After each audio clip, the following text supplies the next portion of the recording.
रोजगार सृजन, कचरा प्रबंधन और लोकल फॉर वोकल, इन तीनों का अद्भुत सम्मिश्रण है केरल की रहने वाली लक्ष्मी मेनन की कहानी, जिन्होंने अपनी क्रिएटिविटी के दम पर न सिर्फ सैकड़ों लोगों को स्वाभिमान से जीने का हौसला दिया, बल्कि दुनिया की गंभीर समस्याओं में से एक पर्यावरण संकट से निपटने का रास्ता भी दिखाया। ये है केरल के एर्नाकुलम इलाके में स्थित एक छोटी सी वर्कशॉप, जहां ये महिलाएं पूरी एकाग्रता के साथ कुछ उत्पाद बनाने में व्यस्त हैं। ये महिलाएं वो महिलाएं हैं जिन्होंने विषम हालात को चुनौती देते हुए आगे बढ़ा है। इनमें से कुछ की कहानी आपके आंखों में न सिर्फ आंसू ला देगी, बल्कि सोचने पर मजबूर भी कर देगी कि अगर उन्हें सहारा नहीं मिलता तो जाने क्या होता। लक्ष्मी मेनन जानी मानी इनोवेटर हैं, जिनका मानना है कि कोई भी चीज वेस्ट नहीं है, और उन्होंने इस बात को साबित भी किया है।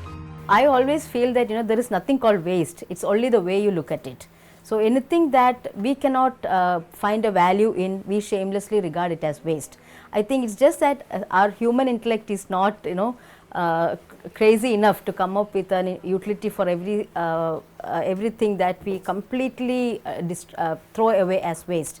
If we can find utility in that, we can literally change the sustainability or the future of the world itself. We can create such a sustainable world if we can really come out with solutions where you can find a utility for the things that you normally regard as waste.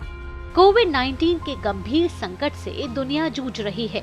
PPE kit और mask का इस्तेमाल भी हो रहा है, लेकिन क्या आप जानते हैं कि इनके निर्माण के दौरान कितना मेडिकल वेस्ट निकलता है?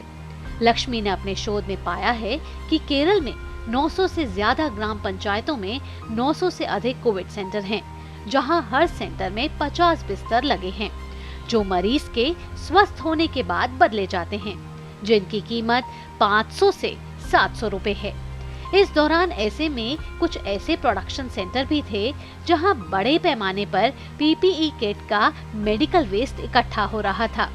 उनके रिसर्च के अनुसार एक छोटे प्रोडक्शन हाउस से भी 6 टन से ज्यादा मेडिकल वेस्ट निकल रहा था। यही नहीं, कोरोना के कारण मजदूर तबके की महिलाओं के सामने रोजगार का बड़ा संकट था, और यहीं से उन्हें शैया बनाने की प्रेरणा मिली। Here we are doing a project using the tailoring scrap of PPE material which was used for making the mask and the gowns for the COVID care centers and patients and the health workers and literally everybody during those days.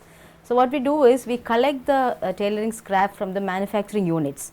So these are not used in hospitals or anything. These are the untouched bits and pieces that is made that comes out during making the mask and the gowns. So we collect that and we braid it and we make it into long ropes, and just by tying it together we convert it into a mattress, which was widely used in the first line treatment centers in COVID care centers.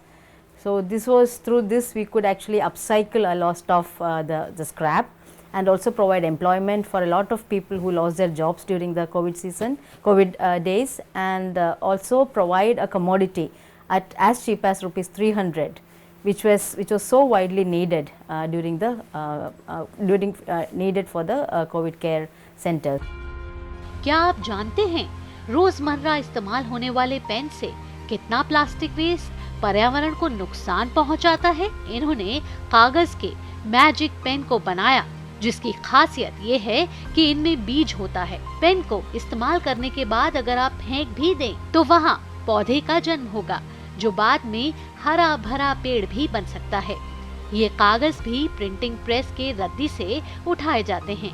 इनके उत्पादों के साथ पर्यावरण संरक्षण का संदेश का note भी होता है, और इसके लिए बहुत से बुजुर्ग दिव्यांग लोग इनके प्रोजेक्ट से जुड़े हैं, जिनकी आजीविका का माध्यम यही है। We came up with a pen that is made of paper to avoid the plastic. So the paper is waste paper that we collect from offices and schools and things like that. So we just place a refill, it could be plastic or metal, just roll that paper, layers of it over that, and that becomes a very sturdy pen to write. And we also added a seed on the back side. There's a tiny little space on the back.